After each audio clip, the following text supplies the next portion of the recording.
ರಾಜಕಾರಣಿಗಳಿಗೂ ತಟ್ಟುತ್ತಾ ಇದೆ ಸಿಲಿಂಡರ್ ವ್ಯತ್ಯಯದ ಸಂಕಷ್ಟ.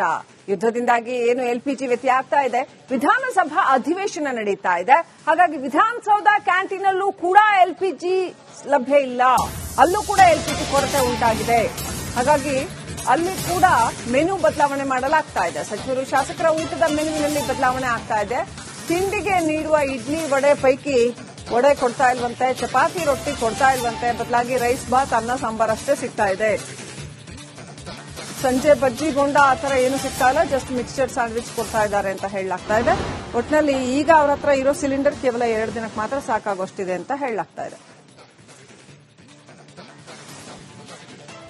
ವಾರಗಳಿಂದ ಇರಾನ್ ಹಾಗೂ ಇಸ್ರೇಲ್ ನಡುವೆ ನಡೀತಾ ಇರುವಂತಹ ಯುದ್ಧದಿಂದಾಗಿ ಕಮರ್ಷಿಯಲ್ ಸಿಲಿಂಡರ್ನ ಸಪ್ಲೈ ಬಹುತೇಕ ರಾಜ್ಯಾದ್ಯಂತ ನಿಂತು ಹೋಗಿದೆ. ಅದು ಕೇವಲ ರಾಜ್ಯಕ್ಕೆ ಮಾತ್ರ ಸೀಮಿತವಾದಂತಹ ಸಮಸ್ಯೆ ಅಲ್ಲ, ಬದಲಾಗಿ ಇಡೀ ದೇಶದಲ್ಲೇ ಕಮರ್ಷಿಯಲ್ ಸಿಲಿಂಡರ್ ಸಪ್ಲೈ ಇಲ್ಲ ಅನ್ನೋದು ಗೊತ್ತಾಗಿರುವಂತದ್ದು, ಈಗಾಗಲೇ ಜಗಜ್ಜಾಹೀರ್ ಆಗಿರುವಂತದ್ದು ಕೂಡ.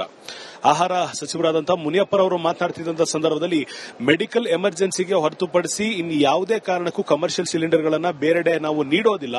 ಹಾಸ್ಟೆಲ್ಗಳು, ಸ್ಕೂಲ್ಗಳಿಗೆ ನಾವು ಅದನ್ನ ಎಸೆನ್ಷಿಯಲ್ ಸರ್ವಿಸ್ ಅಂತ ಕನ್ಸಿಡರ್ ಮಾಡಿ ಕೊಡಬೇಕಾಗುತ್ತೆ. ಆದ್ರೆ ಹೋಟೆಲ್ಗಳು, ಕಮರ್ಷಿಯಲ್ ಎಸ್ಟಾಬ್ಲಿಷ್ಮೆಂಟ್ಗಳಿಗೆ ಸಮಸ್ಯೆ ಆಗುವಂತದ್ದು ಅವರು ಅಡ್ಜಸ್ಟ್ ಮಾಡಿಕೊಳ್ಬೇಕು ಅಂತ ಸೂಚನೆಯನ್ನು ಕೂಡ ಕೊಟ್ಟಿದ್ದಾರೆ. ಈಗ ಇದರ ನೇರ ಪರಿಣಾಮವನ್ನ ಖುದ್ದು ಅಸೆಂಬ್ಲಿಯಲ್ಲಿರುವಂತಹ, ಪರಿಷತ್ನಲ್ಲಿ ಇರುವಂತಹ ಜನನಾಯಕರಿಗೂ ಕೂಡ ತಟ್ಟುತ್ತೆ. ಯಾಕಂದ್ರೆ ವಿಧಾನಸೌಧದಲ್ಲಿ ಈ ಸದ್ಯದ ಮಟ್ಟಿಗೆ ಅಧಿವೇಶನ ನಡೀತಾ ಇರುವಂತದ್ದು, ಪರಿಷತ್ ನಡೀತಾ ಇರುವಂತದ್ದು, ಇದರ ಜೊತೆಗೆ 224 ಜನ ಎಂಎಲ್ಎಗಳಿರ್ಬೋದು, ಪರಿಷತ್ನ ಸದಸ್ಯರಿರ್ಬೋದು, ಇವರಿಗೆ ಸ್ಪೀಕರ್ ಅವರ ಆದೇಶದಂತೆ ಊಟದ ವ್ಯವಸ್ಥೆಯನ್ನ ಕಲ್ಪಿಸಲಾಗ್ತಿತ್ತು. ಅಂದ್ರೆ ಅಸೆಂಬ್ಲಿಯಲ್ಲಿ ನಡೆಯುತ್ತೆ, ಅಲ್ಲಿ ಊಟದ ವ್ಯವಸ್ಥೆ ಇರುವಂತದ್ದು ವಾಡಿಕೆಯಾಗಿದೆ. ಆದ್ರೆ ಇದೇ ಮೊದಲನೇ ಬಾರಿಗೆ ಊಟದ ವ್ಯವಸ್ಥೆಗೂ ಕೂಡ ಸಮಸ್ಯೆ ಆಗುವಂತ ಅಷ್ಟು ಮುನ್ಸೂಚನೆ ಕಂಡು ಬರ್ತಿರುವಂತದ್ದು. ಕಾರಣ ಏನು ಅಂತ ನೋಡಿದ್ರೆ, ಹೋಟೆಲ್ಗಳಿಂದ ಈ ವಿಧಾನಸೌಧಕ್ಕೆ ಸಪ್ಲೈ ಆಗಬೇಕಿದ್ದಂತ ಆಹಾರ ಏನಿದೆ ಅದರಲ್ಲೂ ಕೂಡ ಈಗ ಒಂದಿಷ್ಟು ಕತ್ತರಿ ಬೀಳುವಂತ ನಿರೀಕ್ಷೆಯನ್ನ ನಾವು ಇಟ್ಕೊಂಡಿರುವಂತದ್ದು. ಕಾರಣ ಏನು ಅಂದ್ರೆ, ಸುಮಾರು 4 ರಿಂದ 5 ಹೋಟೆಲ್ಗಳಿಂದ ತರಿಸಲಾಗ್ತಿದ್ದಂತ ಐಟಂಗಳೇನಿದೆ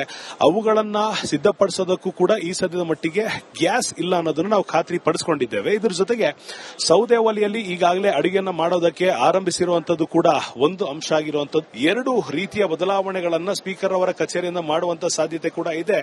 ಎಲ್ಲೆಲ್ಲಿ ಅಡುಗೆಗೆ ನಾವು ಅಗ್ನಿಯನ್ನ ಉಪಯೋಗಿಸೋದಿಲ್ಲ, ಅಂದ್ರೆ ಕುಕಿಂಗ್ ವಿತೌಟ್ ಫೈರ್ ಅಂತ ಏನ್ ಹೇಳ್ತೀವಿ, ಸ್ಯಾಂಡ್ವಿಚ್ ಗಳನ್ನ ಕೊಡುವಂತದ್ದು ಇರಬಹುದು, ಅಥವಾ ಒಂದಿಷ್ಟು ರೆಡಿಮೇಡ್ ಫುಡ್ ಗಳನ್ನ ಕೊಡುವಂತದ್ದು ಇರಬಹುದು, ಕೇವಲ ಬಿಸಿನೀರನ್ನ ಬಳಸಿ ತಯಾರಿಸುವಂತ ಟೆಂಪರರಿ ಫುಡ್ ಅಂತ ಏನ್ ಹೇಳ್ತೀವಿ, ಪ್ಯಾಕೇಜ್ಡ್ ಫುಡ್ ಇರಬಹುದು, ಇದನ್ನ ಕೊಡುವಂತ ಚಾನ್ಸಸ್ ಏನಾದರೂ ಇದೆಯಾ, ಅಥವಾ ಈಗಿರುವಂತ ಮೆನುನಲ್ಲೇ ಬದಲಾವಣೆ ಮಾಡಿ ಮೆನುವಿನ ಐಟಂಗಳನ್ನ ಕಡಿಮೆ ಮಾಡುವಂತ ಅಥವಾ ಕತ್ತರಿ ಹಾಕುವಂತ ಕೆಲಸವನ್ನ ಮಾಡ್ತಾರಾ, ಅಥವಾ ಏನಾದರೂ ಸರ್ಕಾರ ಈ ಸದ್ಯದ ಮಟ್ಟಿಗೆ ಕಮರ್ಷಿಯಲ್ ಸಿಲಿಂಡರ್ಗಳನ್ನ ತರಿಸಿಕೊಂಡು ಅಡುಗೆಯನ್ನ ಮಾಡಿಸಿ ಶಾಸಕ ಸಚಿವರಿಗೆ ಕೊಡುತ್ತೆ? ಇಂಥ ಅನೇಕ ಪ್ರಶ್ನೆಗಳು ಇರೋದ್ರಿಂದ ಯಾವ ರೀತಿ ವಿಧಾನಸಭೆ ಇದಕ್ಕೆ ಸಿದ್ಧವಾಗಿದೆ, ಯಾವ ರೀತಿ ಸ್ಪೀಕರ್ ಕಚೇರಿ ಇದಕ್ಕೆ ಸಿದ್ಧವಾಗಿದೆ, ಯಾವ ರೀತಿ ಇಲ್ಲಿರುವಂತಹ ಮೆಂಬರ್ಗಳಿಗೆ, ಸಚಿವರಿಗೆ ಊಟದ ವ್ಯವಸ್ಥೆಯನ್ನ ಮಾಡ್ತಾರೆ ಅನ್ನೋದು ಒಂದ್ ಕಡೆ ಪ್ರಶ್ನೆ ಆಗಿದ್ರೆ, ಖಂಡಿತವಾಗಿಯೂ ರಾಜ್ಯದ ಜನರಿಗೆ ತಟ್ಟಿರುವಂತಹ ಬಿಸಿ ಈ ಸದ್ಯದ ಮಟ್ಟಿಗೆ ಬಜೆಟ್ ಅಧಿವೇಶನಕ್ಕೂ ತಟ್ಟುತ್ತೆ ಅನ್ನೋ ಒಂದು ಸಂಶಯ ಏನಿತ್ತು.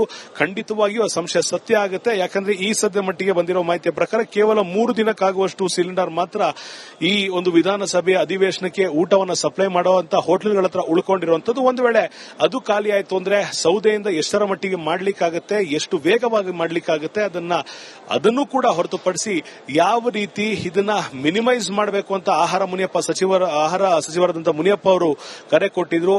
ಇಲ್ಲೂ ಕೂಡ ಮೆನುವನ್ನ ಮಿನಿಮೈಸ್ ಮಾಡಿ ಮುಂದುವರಿಸ್ತಾರ, ಅಥವಾ ಇಲ್ಲೂ ಕೂಡ ಮಾಮೂಲಿಯಾಗಿ ಮುಂದುವರಿಸಿ ರಾಜ್ಯಕ್ಕೊಂದು ಮಾದರಿ, ಶಾಸಕ ಸಚಿವರಿಗೊಂದು ಮಾದರಿಯನ್ನು ಮುಂದುವರಿಸ್ತಾರ ಅನ್ನೋದು ಪ್ರಶ್ನೆ ಕಾದು ನೋಡಬೇಕಾಗಿದೆ. ಕ್ಯಾಮರಾ ಪರ್ಸನ್ ಮಂಜುನಾಥ್ ಜೊತೆ ಅಭಿಷೇಕ್, ವಿವಿ ರಿಪಬ್ಲಿಕ್ ಕನ್ನಡ, ಬೆಂಗಳೂರು. ರಾಜಕಾರಣಿಗಳಿಗೂ ತಟ್ಟುತ್ತಾ ಇದೆ ಸಿಲಿಂಡರ್ ವ್ಯತ್ಯಯದ ಸಂಕಷ್ಟ. ಯುದ್ಧದಿಂದಾಗಿ ಏನು ಎಲ್ಪಿಜಿ ವ್ಯತ್ಯಯ ಆಗ್ತಾ ಇದೆ, ವಿಧಾನಸಭಾ ಅಧಿವೇಶನ ನಡೀತಾ ಇದೆ. ಹಾಗಾಗಿ ವಿಧಾನಸೌಧ ಕ್ಯಾಂಟೀನಲ್ಲೂ ಕೂಡ ಎಲ್ಪಿಜಿ ಲಭ್ಯ ಇಲ್ಲ, ಅಲ್ಲೂ ಕೂಡ ಎಲ್ಪಿಜಿ ಕೊರತೆ ಉಂಟಾಗಿದೆ.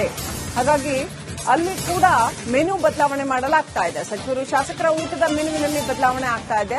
ತಿಂಡಿಗೆ ನೀಡುವ ಇಡ್ಲಿ ವಡೆ ಪೈಕಿ ವಡೆ ಕೊಡ್ತಾ ಇಲ್ವಂತೆ, ಚಪಾತಿ ರೊಟ್ಟಿ ಕೊಡ್ತಾ ಇಲ್ವಂತೆ, ಬದಲಾಗಿ ರೈಸ್ ಬಾತ್ ಅನ್ನ ಸಾಂಬಾರ್ ಅಷ್ಟೇ ಸಿಗ್ತಾ ಇದೆ. ಸಂಜೆ ಬಜ್ಜಿ ಬೋಂಡ ಆ ತರ ಏನು ಸಿಗ್ತಾ ಇಲ್ಲ, ಜಸ್ಟ್ ಮಿಕ್ಸ್ಚರ್ ಸ್ಯಾಂಡ್ವಿಚ್ ಕೊಡ್ತಾ ಇದ್ದಾರೆ ಅಂತ ಹೇಳಲಾಗ್ತಾ ಇದೆ. ಒಟ್ಟಿನಲ್ಲಿ ಈಗ ಅವ್ರ ಹತ್ರ ಇರೋ ಸಿಲಿಂಡರ್ ಕೇವಲ 2 ದಿನಕ್ಕೆ ಮಾತ್ರ ಸಾಕಾಗೋಷ್ಟಿದೆ ಅಂತ ಹೇಳಲಾಗ್ತಾ ಇದೆ.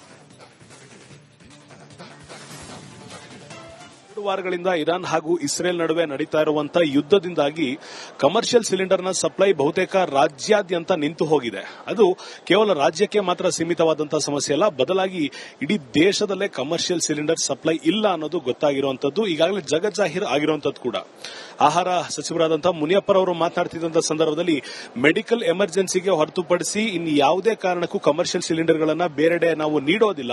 ಹಾಸ್ಟೆಲ್ಗಳು, ಸ್ಕೂಲ್ಗಳಿಗೆ ನಾವು ಅದನ್ನ ಎಸೆನ್ಷಿಯಲ್ ಸರ್ವಿಸ್ ಅಂತ ಕನ್ಸಿಡರ್ ಮಾಡಿ ಕೊಡಬೇಕಾಗುತ್ತೆ. ಆದರೆ ಹೋಟೆಲ್ಗಳು, ಕಮರ್ಷಿಯಲ್ ಎಸ್ಟಾಬ್ಲಿಷ್ಮೆಂಟ್ಗಳಿಗೆ ಸಮಸ್ಯೆ ಆಗುವಂತದ್ದು ಅವರು ಅಡ್ಜಸ್ಟ್ ಮಾಡ್ಕೊಳ್ಬೇಕು ಅಂತ ಸೂಚನೆಯನ್ನು ಕೂಡ ಕೊಟ್ಟಿದ್ದಾರೆ. ಈಗ ಇದರ ನೇರ ಪರಿಣಾಮವನ್ನ ಖುದ್ದು ಅಸೆಂಬ್ಲಿಯಲ್ಲಿರುವಂತಹ, ಪರಿಷತ್ನಲ್ಲಿ ಇರುವಂತಹ ಜನನಾಯಕರಿಗೂ ಕೂಡ ತಟ್ಟುತ್ತೆ. ಯಾಕಂದ್ರೆ ವಿಧಾನಸೌಧದಲ್ಲಿ ಈ ಸದ್ಯದ ಮಟ್ಟಿಗೆ ಅಧಿವೇಶನ ನಡೀತಾ ಇರುವಂತದ್ದು, ಪರಿಷತ್ ನಡೀತಾ ಇರುವಂತದ್ದು, ಇದರ ಜೊತೆಗೆ 224 ಜನ ಎಂಎಲ್ಎಗಳಿರ್ಬೋದು, ಪರಿಷತ್ನ ಸದಸ್ಯರಿರ್ಬೋದು, ಇವರಿಗೆ ಸ್ಪೀಕರ್ ಅವರ ಆದೇಶದಂತೆ ಊಟದ ವ್ಯವಸ್ಥೆಯನ್ನ ಕಲ್ಪಿಸಲಾಗ್ತಿತ್ತು. ಅಂದ್ರೆ ಅಸೆಂಬ್ಲಿಯಲ್ಲಿ ನಡೆಯುತ್ತೆ, ಅಲ್ಲಿ ಊಟದ ವ್ಯವಸ್ಥೆ ಇರುವಂತದ್ದು ವಾಡಿಕೆಯಾಗಿದೆ. ಆದ್ರೆ ಇದೇ ಮೊದಲನೇ ಬಾರಿಗೆ ಊಟದ ವ್ಯವಸ್ಥೆಗೂ ಕೂಡ ಸಮಸ್ಯೆ ಆಗುವಂತ ಅಷ್ಟು ಮುನ್ಸೂಚನೆ ಕಂಡು ಬರ್ತಿರುವಂತದ್ದು. ಕಾರಣ ಏನು ಅಂತ ನೋಡಿದ್ರೆ, ಹೋಟೆಲ್ಗಳಿಂದ ಈ ವಿಧಾನಸೌಧಕ್ಕೆ ಸಪ್ಲೈ ಆಗಬೇಕಿದ್ದಂತ ಆಹಾರ ಏನಿದೆ ಅದರಲ್ಲೂ ಕೂಡ ಈಗ ಒಂದಿಷ್ಟು ಕತ್ತರಿ ಬೀಳುವಂತ ನಿರೀಕ್ಷೆಯನ್ನ ನಾವು ಇಟ್ಕೊಂಡಿರುವಂತದ್ದು. ಕಾರಣ ಏನಂದ್ರೆ, ಸುಮಾರು 4 ರಿಂದ 5 ಹೋಟೆಲ್ಗಳಿಂದ ತರಿಸಲಾಗ್ತಿದ್ದಂತ ಐಟಂಗಳೇನಿದೆ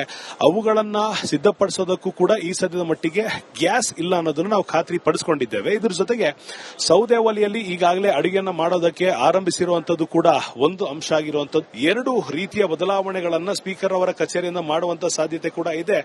ಎಲ್ಲೆಲ್ಲಿ ಅಡುಗೆಗೆ ನಾವು ಅಗ್ನಿಯನ್ನ ಉಪಯೋಗಿಸೋದಿಲ್ಲ, ಅಂದ್ರೆ ಕುಕಿಂಗ್ ವಿತೌಟ್ ಫೈರ್ ಅಂತ ಏನ್ ಹೇಳ್ತೀವಿ, ಸ್ಯಾಂಡ್ವಿಚ್ ಗಳನ್ನ ಕೊಡುವಂತದ್ದು ಇರಬಹುದು, ಅಥವಾ ಒಂದಿಷ್ಟು ರೆಡಿಮೇಡ್ ಫುಡ್ ಗಳನ್ನ ಕೊಡುವಂತದ್ದು ಇರಬಹುದು, ಕೇವಲ ಬಿಸಿನೀರನ್ನ ಬಳಸಿ ತಯಾರಿಸುವಂತ ಟೆಂಪರರಿ ಫುಡ್ ಅಂತ ಏನ್ ಹೇಳ್ತೀವಿ, ಪ್ಯಾಕೇಜ್ಡ್ ಫುಡ್ ಇರಬಹುದು, ಇದನ್ನ ಕೊಡುವಂತ ಚಾನ್ಸಸ್ ಏನಾದರೂ ಇದೆಯಾ, ಅಥವಾ ಈಗಿರುವಂತ ಮೆನುನಲ್ಲೇ ಬದಲಾವಣೆ ಮಾಡಿ ಮೆನುವನ್ನ ಐಟಂಗಳನ್ನ ಕಡಿಮೆ ಮಾಡುವಂತ ಅಥವಾ ಕತ್ತರಿ ಹಾಕುವಂತ ಕೆಲಸವನ್ನ ಮಾಡ್ತಾರಾ, ಅಥವಾ ಏನಾದರೂ ಸರ್ಕಾರ ಈ ಸದ್ಯದ ಮಟ್ಟಿಗೆ ಕಮರ್ಷಿಯಲ್ ಸಿಲಿಂಡರ್ಗಳನ್ನ ತರಿಸಿಕೊಂಡು ಅಡುಗೆಯನ್ನ ಮಾಡಿಸಿ ಶಾಸಕ ಸಚಿವರಿಗೆ ಕೊಡುತ್ತೆ. ಇಂಥ ಅನೇಕ ಪ್ರಶ್ನೆಗಳು ಇರೋದ್ರಿಂದ ಯಾವ ರೀತಿ ವಿಧಾನಸಭೆ ಇದಕ್ಕೆ ಸಿದ್ಧವಾಗಿದೆ, ಯಾವ ರೀತಿ ಸ್ಪೀಕರ್ ಕಚೇರಿ ಇದಕ್ಕೆ ಸಿದ್ಧವಾಗಿದೆ, ಯಾವ ರೀತಿ ಇಲ್ಲಿರುವಂತಹ ಮೆಂಬರ್ಗಳಿಗೆ, ಸಚಿವರಿಗೆ ಊಟದ ವ್ಯವಸ್ಥೆಯನ್ನ ಮಾಡ್ತಾರೆ ಅನ್ನೋದು ಒಂದ್ ಕಡೆ ಪ್ರಶ್ನೆ ಆಗಿದ್ರೆ, ಖಂಡಿತವಾಗಿಯೂ ರಾಜ್ಯದ ಜನರಿಗೆ ತಟ್ಟಿರುವಂತಹ ಬಿಸಿ ಈ ಸದ್ಯದ ಮಟ್ಟಿಗೆ ಬಜೆಟ್ ಅಧಿವೇಶನಕ್ಕೂ ತಟ್ಟುತ್ತೆ ಅನ್ನೋ ಒಂದು ಸಂಶಯ ಏನಿತ್ತು.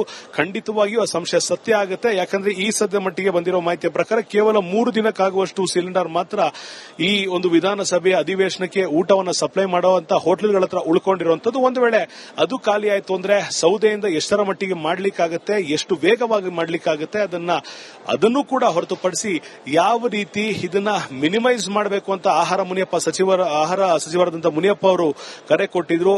ಇಲ್ಲೂ ಕೂಡ ಮೆನುವನ್ನ ಮಿನಿಮೈಸ್ ಮಾಡಿ ಮುಂದುವರಿಸ್ತಾರ, ಅಥವಾ ಇಲ್ಲೂ ಕೂಡ ಮಾಮೂಲಿಯಾಗಿ ಮುಂದುವರಿಸಿ ರಾಜ್ಯಕ್ಕೊಂದು ಮಾದರಿ, ಶಾಸಕ ಸಚಿವರಿಗೊಂದು ಮಾದರಿಯನ್ನು ಮುಂದುವರಿಸ್ತಾರ ಅನ್ನೋದು ಪ್ರಶ್ನೆ ಕಾದು ನೋಡಬೇಕಾಗಿದೆ. ಕ್ಯಾಮರಾ ಪರ್ಸನ್ ಮಂಜುನಾಥ್ ಜೊತೆ ಅಭಿಷೇಕ್, ವಿವಿ ರಿಪಬ್ಲಿಕ್ ಕನ್ನಡ, ಬೆಂಗಳೂರು.